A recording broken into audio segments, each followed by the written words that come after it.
this way. I mean, if we get close to the end and we have to push it to Monday, maybe we won't have much to do on Monday. But I'm hoping not. Ooh. Oh, that hurt the fingernails. Okay, so here we go. 8.4 vectors. Final lesson. We're going to interpret vectors geometrically, represent in component form, perform operations, figure out how to represent an I and J form, and then we're going to relate component form and direction and magnitude of a vector, and then using some applications, okay? So it's hard for me to write an example for every type of situation you're going to come across, so what I try to do is come up with some very generic, very most common applications that you're going to see these guys coming up in, okay? All right, definitions.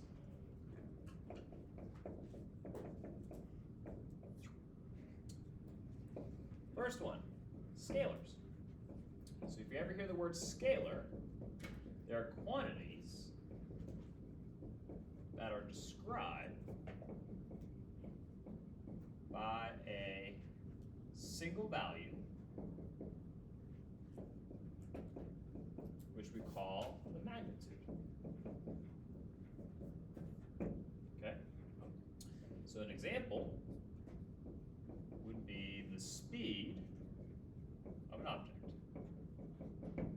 Okay? So again, scalars, just any sort of quantity that describes some value, and we call that value the magnitude. So the magnitude would be like 40. Okay, so 40 miles per hour. All right, vectors are quantities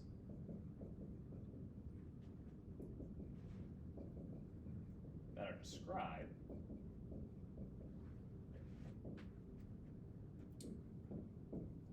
by both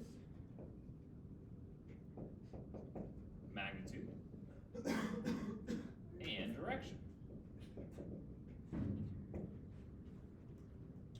So an example would be the velocity of an object. Okay, so velocity would be how fast you're going and what direction are you heading it in. Okay? So vectors and scalars. So let me go ahead and draw what a vector looks like. Okay. So we got two values here. We got an initial point, which I'm going to call A in this diagram. We have the ending point, which we'll call the terminal point, and that's where B is. Okay. And here's the vector. Okay. So we're going to call this AB. Now, typically with vectors, if you look at it in a textbook, they bold face their vectors, so they make it a little bit darker. It's hard to do that when you're writing, to make something bold as you're writing through it. So what we do is we'll just put like a vector symbol above it, okay? So you'll see that throughout the examples, that as I'm writing vectors, instead of me like really darkening like the actual letters itself, I'll put that symbol above it, okay? All right, so some things about this. So the magnitude of AB is denoted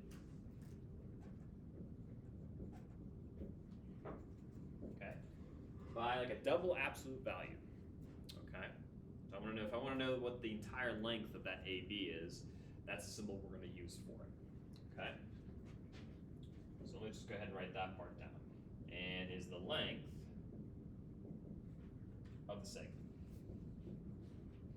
Now, looking at the picture, you can notice that I have 2 points there, A and B, but B has the arrow, okay, where that point ends.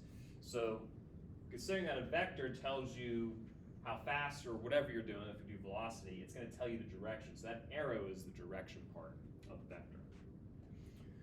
Okay. Next,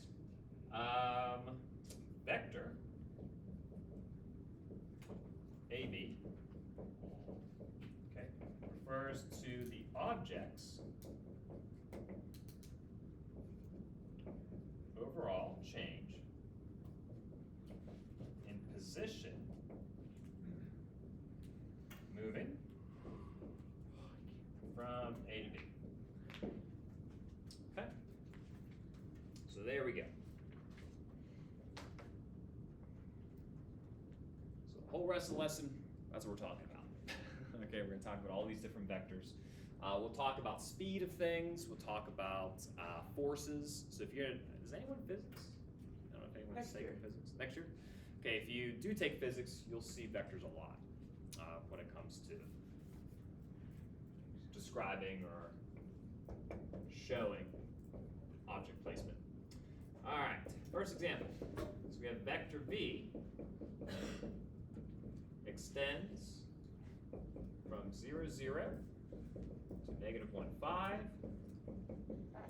Vector w extends from 3, 6 to 4, 11. We're going to find the magnitude of v and w. And then we're going to answer the question, are v and w equal? And we'll explain, like, what does that word equal mean when it comes to it.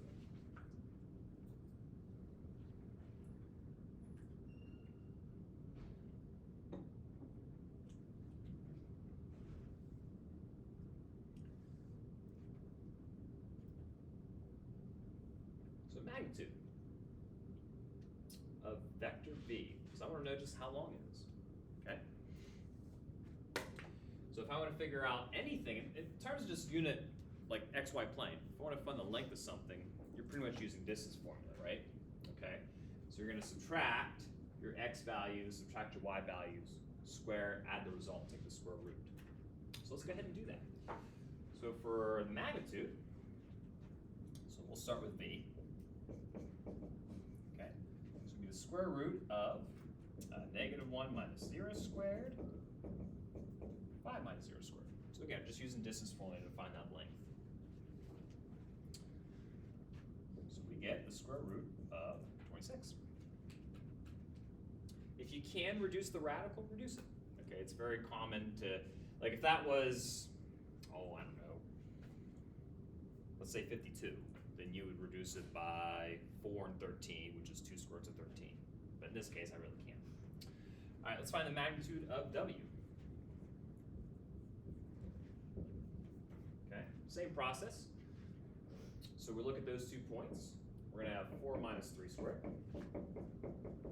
11 minus 6 squared. Subtract the x's, subtract the y's. And we get square root of 26. Now, part B says, you know, are they equal? And here's the thing about that. Equal means 2 things when it comes to vectors. First, are the lengths the same? Are the magnitudes the same? They are. That's good. Second thing we're going to talk about, are the directions the same? Are they pointing the same direction? Okay, that's what we're going to decide next. So let's figure that out. So I'm going to find the slopes of these lines. So let me do, I'll put, how do I want to do this? Let's do this. We always use m for slope in algebra. So we'll do m for slope and I'll put vector v underneath it. So let's find the slope of this one. So it's going to be 5 minus 0, negative 1 minus 0, and we get negative 5. Okay. Now, if w is truly equal to vector v, then hey, I'd be able to have the same slope and we'd be good. Let's see if it works. So let's find the slope of w. So we're going to have 11 minus 6, 4 minus 3, and we get 5 over 1. Well, that sucks. These don't match. So we could say, therefore, vector v and vector w are not equal. Okay? So they have to, again, to be equal, magnitude has to be the same, so they're lengths, and they got to be facing the same direction. In this case, they are not facing the same direction. All right. Any questions so far? Let's keep trucking. All right. Geometry of vectors.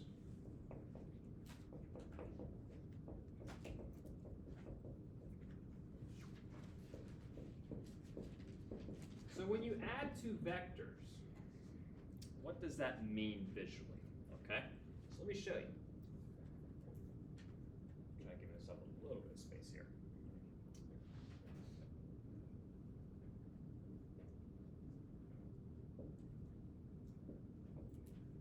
Okay, so let's say I had those two vectors, right? And I'm adding them together. So how do we add vectors together? We take one vector, the other vector, where the arrow is, we put the initial point there, and then we go ahead and, well, wherever it's facing, we continue it. So if I'm gonna add these two together, I'm gonna connect them, okay, just like this. This would represent the two vectors added together, okay? So if this was vector v and this was vector w, this must be v plus w, okay? Two vectors added together there. Now let me write a little description next to it of what this is. So to do this, you're gonna place v and w. It's called tip to tail. Okay? So as you can see, initial point, the ending point where the arrow is, vector w's initial point would be where the arrow is to where it, well, wherever it ends, which is up here. Okay? So that's how you add those together. Second, okay, we can also do this a different way. So this can also be visualized by placing v and w at a common point. So you could do like a tail to tail.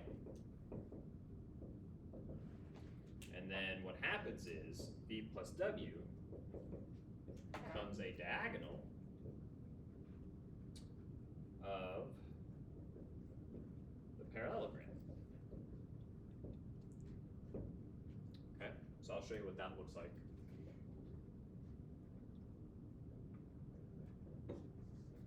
So for instance, so let's say this is vector v, this is vector w. So another way we can do this, I'm going to use a different color, use pink. Okay, I could take this vector and add it to this guy over here. Okay, just like that. Or I could take this vector and add it to this guy over here. Nope, should have made that a little bit longer. Okay, and by doing that, what you find is vector v plus vector w. That's what it's going to look like. So another way to visualize it is you can make a parallelogram. So take this, add it to here, take this, add it to here. And where they collide at, that's where your sum of the two vectors are going to meet. Okay, so v plus w is this guy right here. I'll make it a solid one. Okay? So it is a parallelogram, it becomes a diagonal of it. So there's a visual of it. Now, the difference is just the same thing, but you're just subtracting. So let's talk about that next. So the difference of vectors, okay, so that's given by v minus w, or you can just do v plus a negative w. Okay, you're just taking the opposite.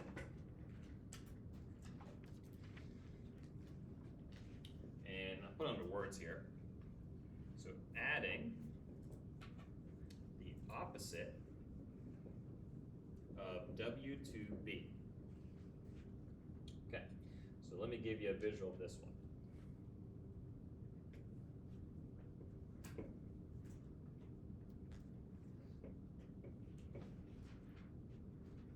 Okay. So let's say we had something like this. We have these two vectors, okay? And what I want to do is I want to take vector v and I want to subtract vector w from it. So when you subtract or add a negative version of a vector, it just goes in the opposite direction, okay? So it's going to look like this. So this would be the negative vector, okay? Still has the same magnitude, that doesn't change. So if the magnitude was 10, the length of 10, this is still 10. But it's just going to be facing in a different direction. So therefore, I could say that this guy would be vector v minus vector w. Okay, so that's what it would look like visually. So again, you're just taking this guy and changing its direction when you're subtracting. Okay. All right.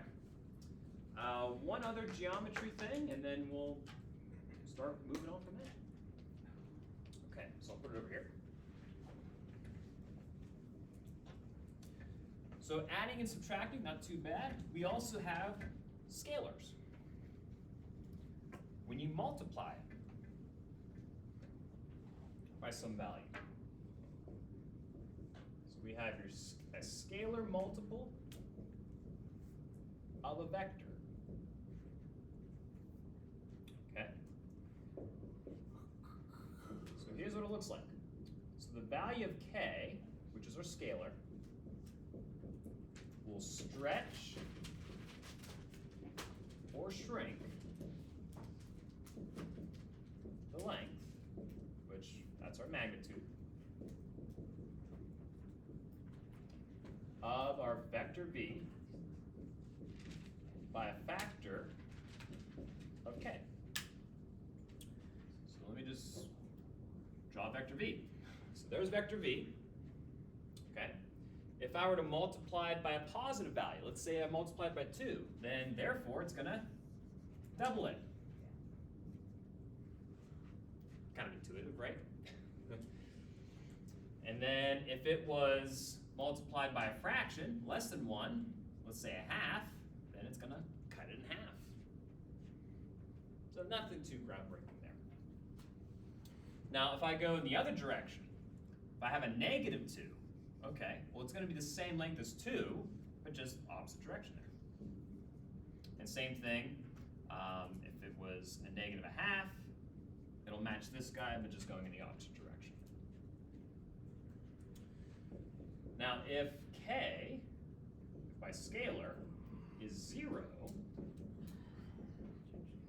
then the vector will be a 0 vector. Okay? And what a 0 vector is, the magnitude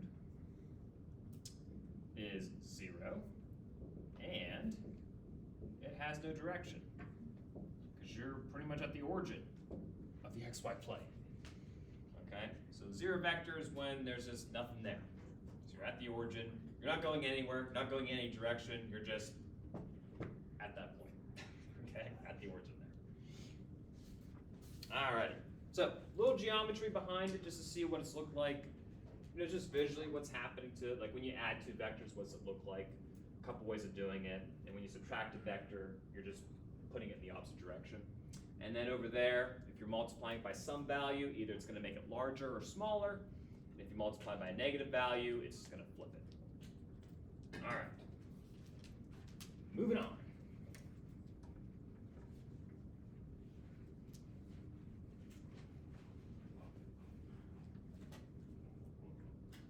Let's talk about the component form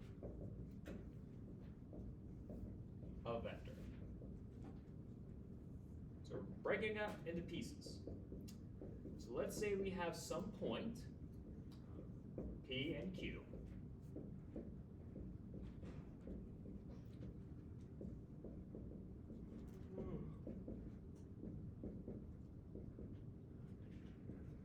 And let's let vector V represent PQ.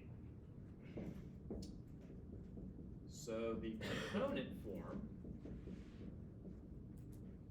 of V is given by the following.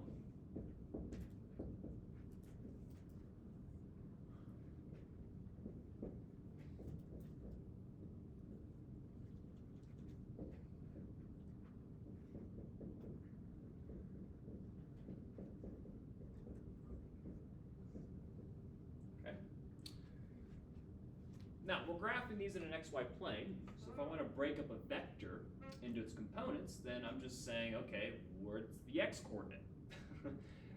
Where is it located on the x-axis? And then the y-coordinate, where's it located on the y-axis?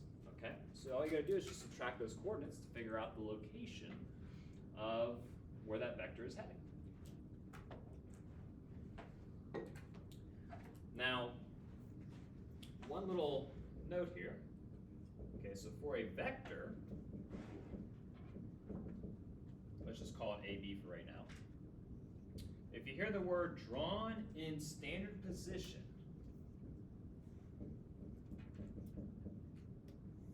okay, what that means is that the terminal point of our vector is the AB part, and its initial point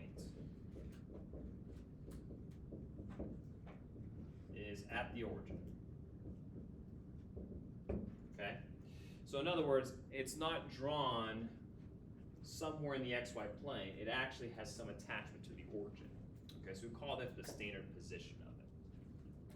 And we're actually going to see that in an example here. Okay, a lot to take in. As I've told you before, it's a lot of vocab. Okay, but any questions on that vocab?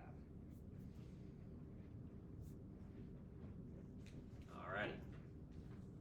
Hang in there, guys. We can do this. Alright, so example.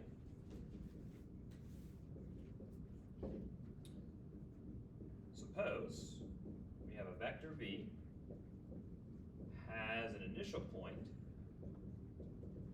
of -4, 3 and a terminal point of 1, 5.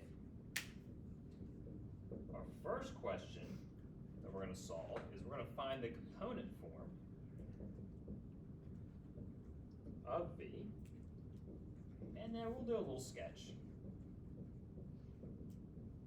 of v in standard position.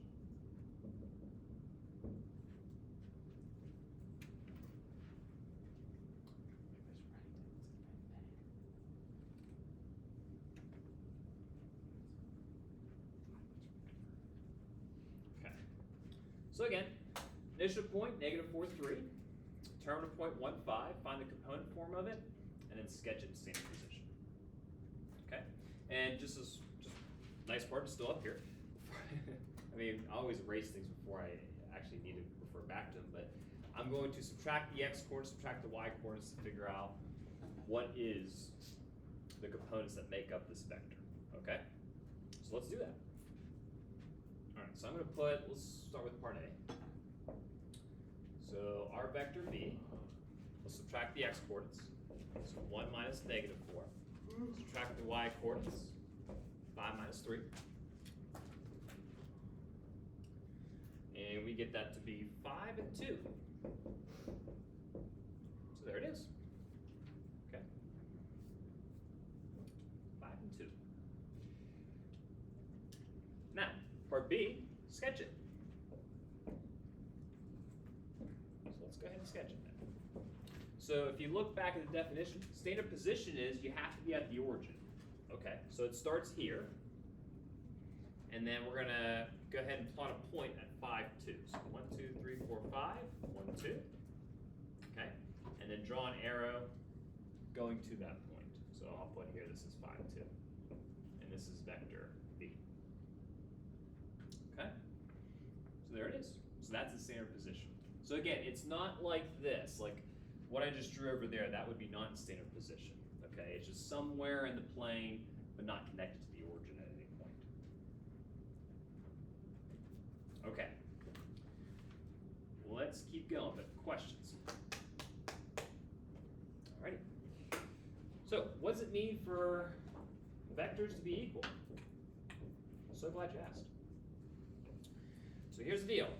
If I have some vector v, and let's say it has the coordinates AB, and some vector w that has the coordinates, oh, we got little ones there, so a2 and b2,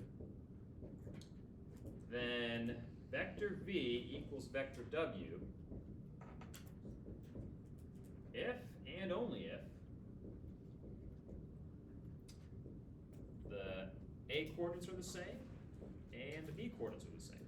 In other words, the X's and Y's are the same, okay? So that's the only way they can be equal. So if you look at this, here's vector V. So if I had a vector W and it was like 1, 2, then they're not equal. So that's pretty obvious.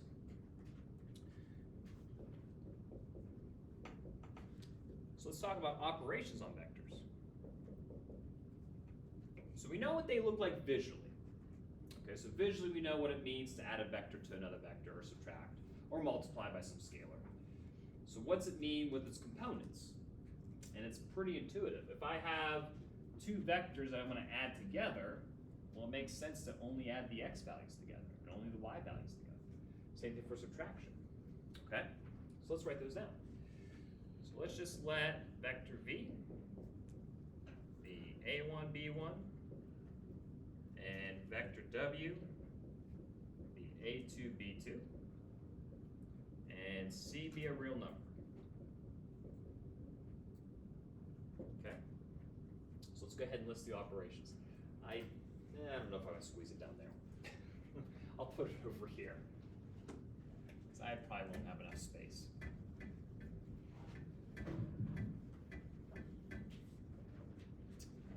Okay, so addition, kind of like what I just said. So two vectors added, you just add the x values together, add the y values together. Subtraction, same thing, just put a minus sign between them.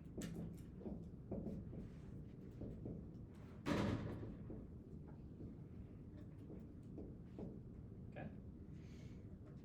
So again, a lot of this is intuitive. It's I mean, we've added points before and stuff like that. It's just the only difference is we're talking about a vector, and that's representing some sort of displacement and direction.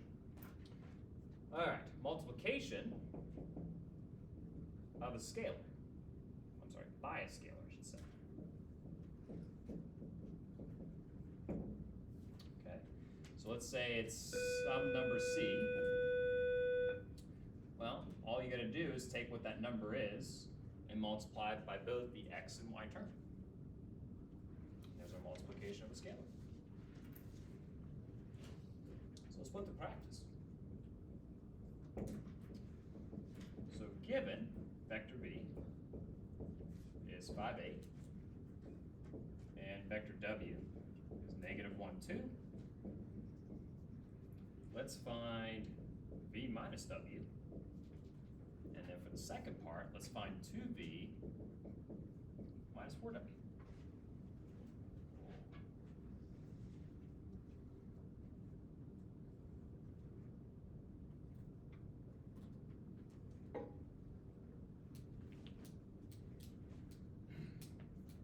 So for this one,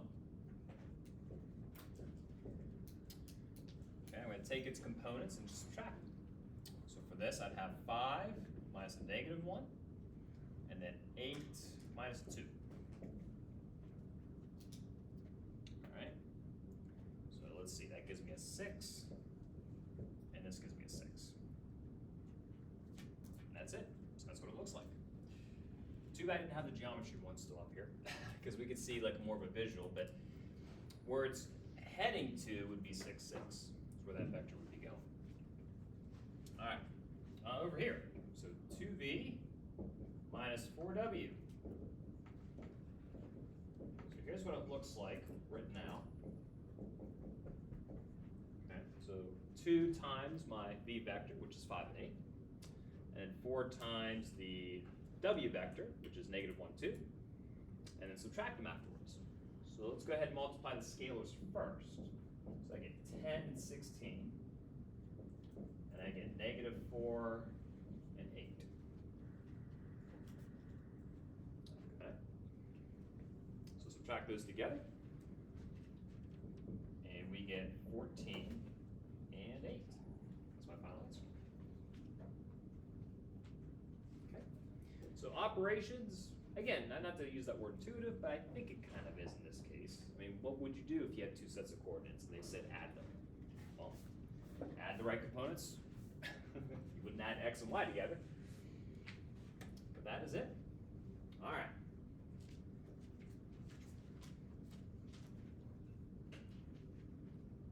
Now, the thing is,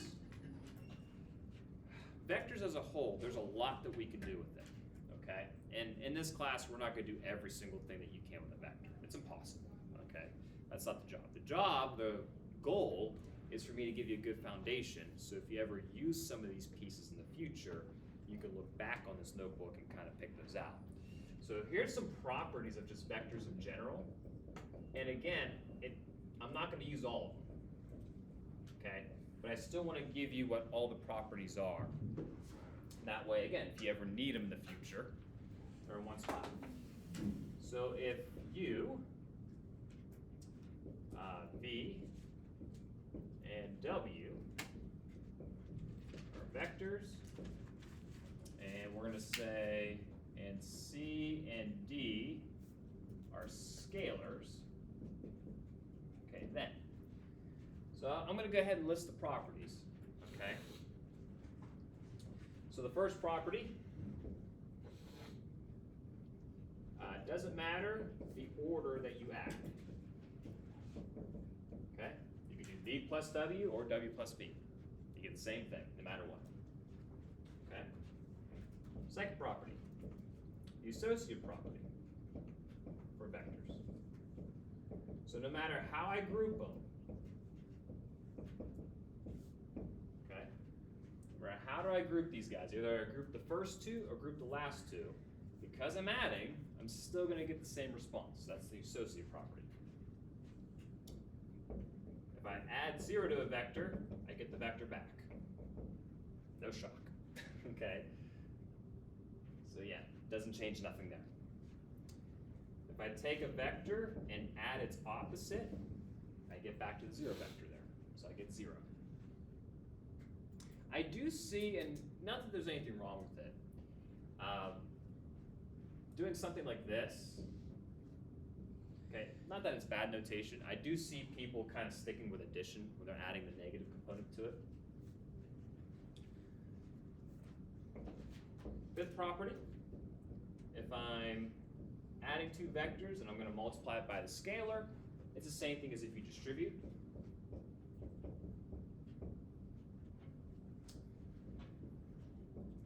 And if I have a vector being multiplied by two scalars being added, again, it's the same thing as if I distribute that vector to the scalars, okay? So again, nothing earth-shattering. I mean, it seems weird. Anytime you list properties in math, it's like, man, that's a lot of symbols. But when you actually plug numbers into it and just see it work out, you're like, okay, yeah, that does make perfect sense with it. All right, multiplication of two numbers multiplied by the vector, okay? Same thing as if I took one of the scalars and multiplied by the vector and then multiplied by the other scalar. Okay, so the order of that isn't affecting the outcome. If you multiply by a vector by 1, you get the vector. That's a shock, isn't it? Multiply a vector by 0, you get 0. Multiply a scalar by 0, you get 0. And lastly,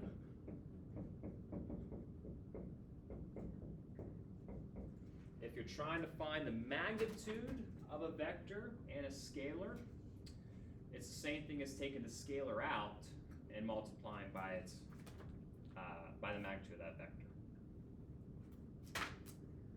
A lot of properties, but again, we're not going to use every single one.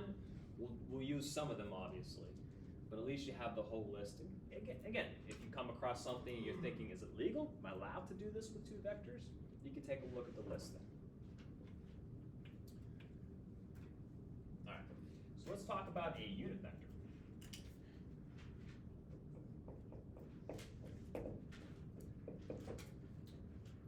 So a vector that has a magnitude of 1 unit is called a unit vector. Let me just draw a picture.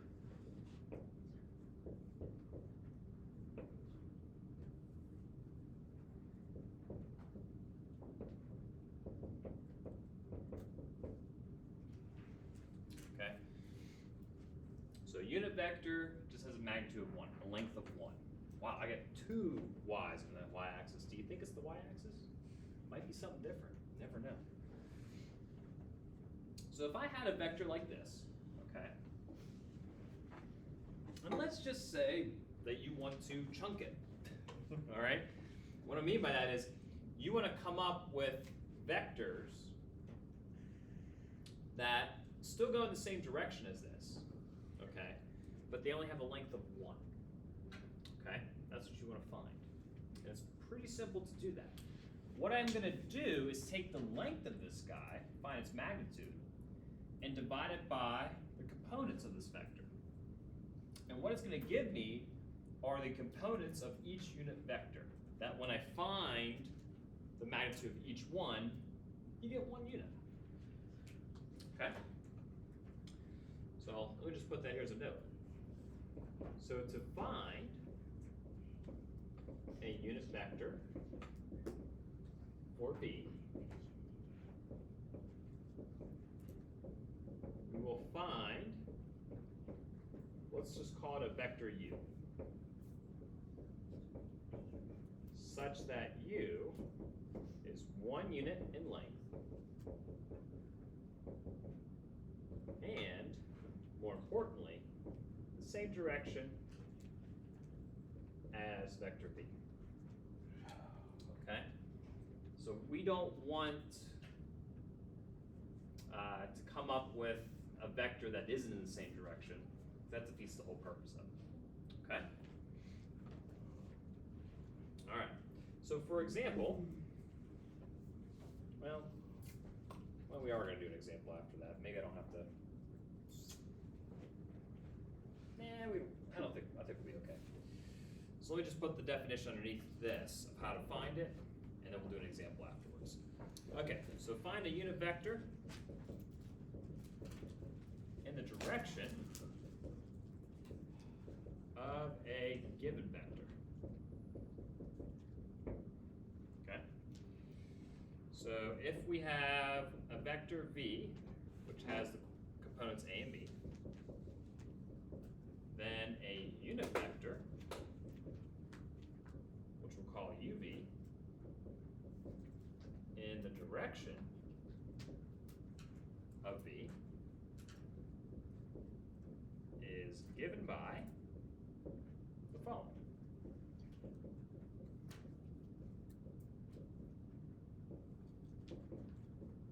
And then I'll step away.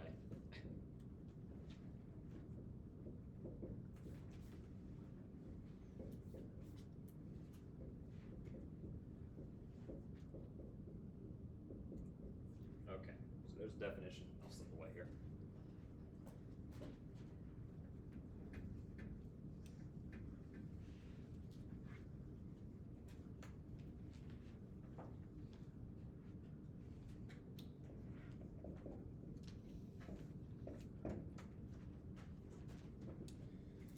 Okay, so here's what we're doing. Okay, so look at the definition itself. So I'm taking, let's say this guy, for example. I'm going to take its magnitude. So I'm going to use this formula, okay, to figure out the length of it. So that's what this part says. I'll do 1 over its length multiplied by the vector V. Okay, sorry, I forgot to put an arrow there. So V is just some XY pairing here. Okay, so whatever that is, I'll multiply by 1 over its distance, and this will be my answer. Now, if I take these coordinates when I'm done and find its magnitude, which is, again, Pythagorean theorem, or not Pythagorean theorem, this is for me, then I have a unit of 1 as a result. Okay? So let's do that with this example here. So let's find a unit vector in the direction of V, and here's what it looks like. -2, 3. Okay.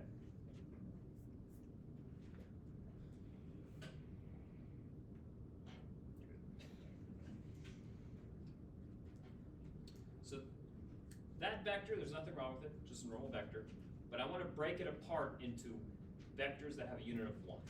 that's still going the same direction, okay?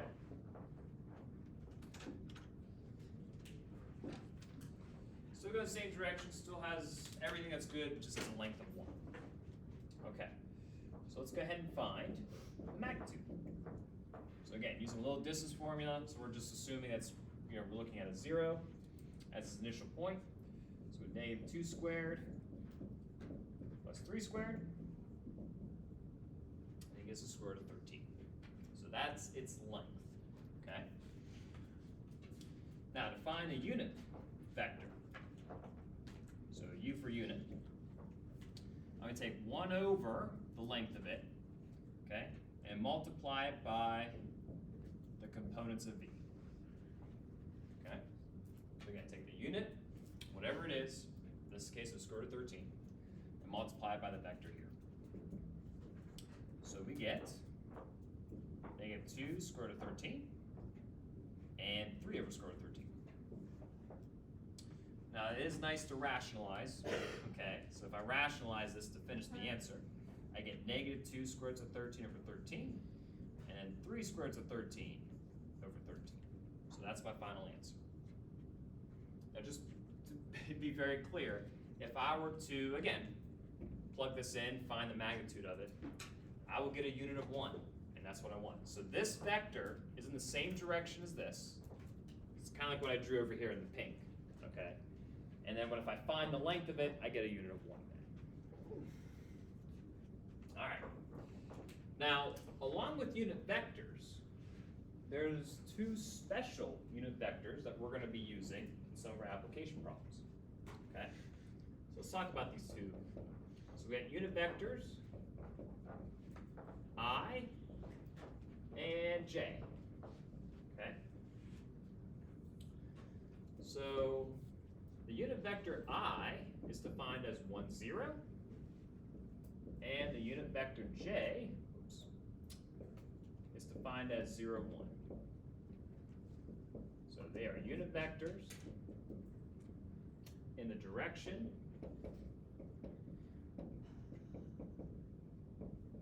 of the positive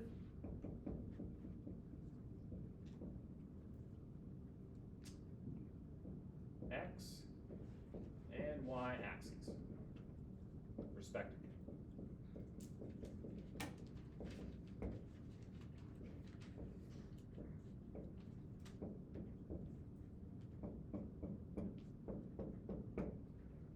So let me use a color to show this.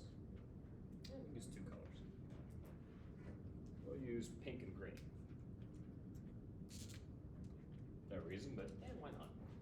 Okay, so this guy, we'll call this J, and this right here would be I, okay? So again, I and J, it just represents just 1 unit in the Y and X axis, respectively, okay?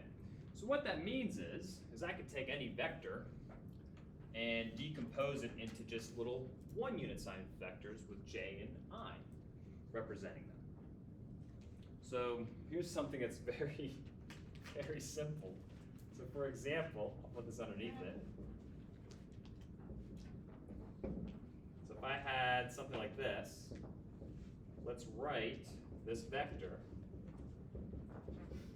in terms of I and J. Okay, so let's say that's my vector, negative 10 and 11. Can I rewrite it as units of I and J? Yes, I can.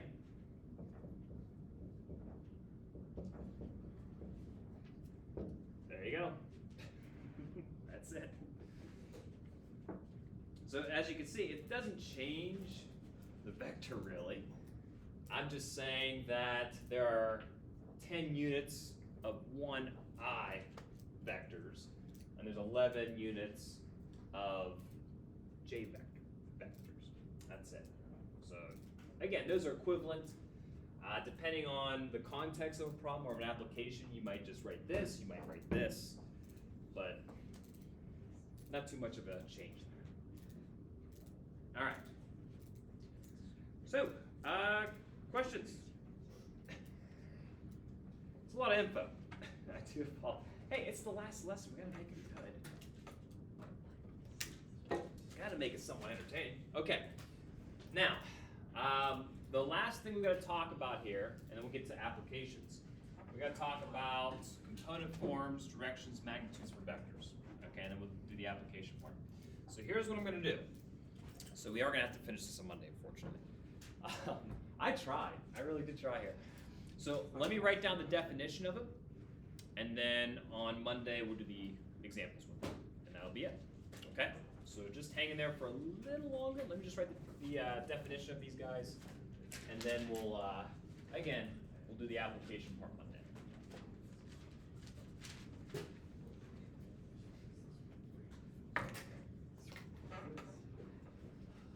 Okay.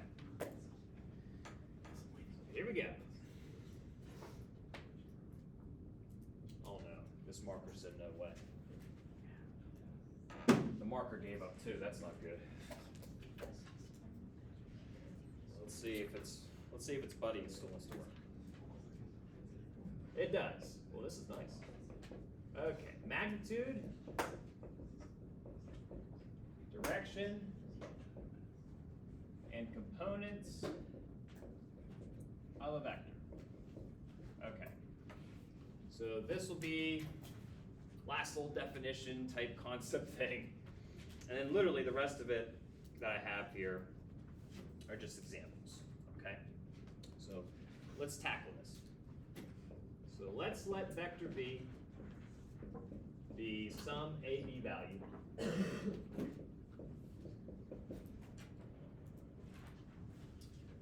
in standard position. So if you remember, standard position means it's at the origin. And let some angle, we'll call it theta, is between 0 and 360. And that's going to be the direction of vector V. And we are measuring this counterclockwise from the positive x-axis. So in other words, the stuff we've been doing with just trig in general, we always did it, anytime we have an angle, we always measured it counterclockwise. Okay? If it was a negative angle, it went clockwise, but not worrying about that.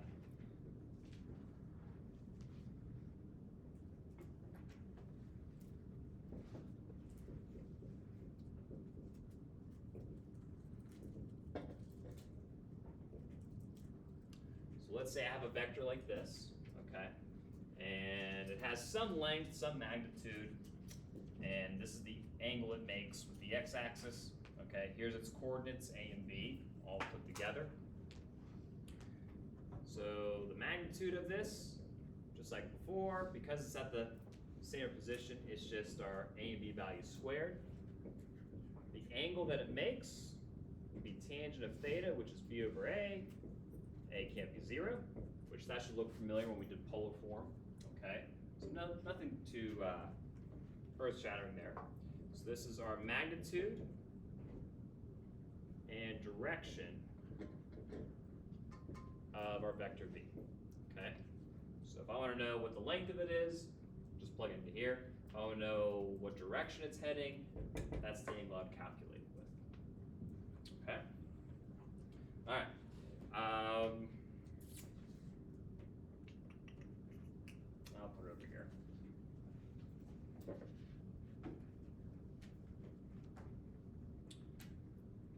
So the scalar components, and this still continues that, by the way. I just didn't want to squish at the bottom, people in the back can't see. So the scalar components of vector V would be A, which would be the length of the vector times cosine of theta, and B, which is the length of the vector multiplied by sine of theta. So we'll take our normal vector AB, and if you want to find its components, okay, you would just multiply the length of it by cosine and sine of the angle. Okay, or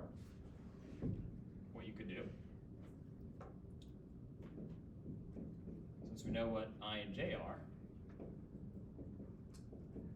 we can rewrite it using those vector components. Okay?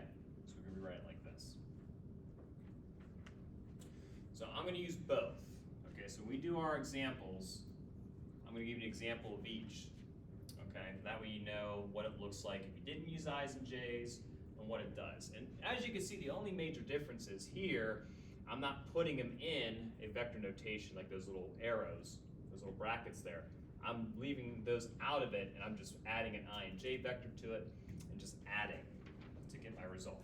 And put it this way, these are both telling you where the vector's heading or where it's at. Okay, so it's not like this is telling me different information than this guy, it's not. Alright? Okay, so the rest of it is examples, which we'll tackle on Monday.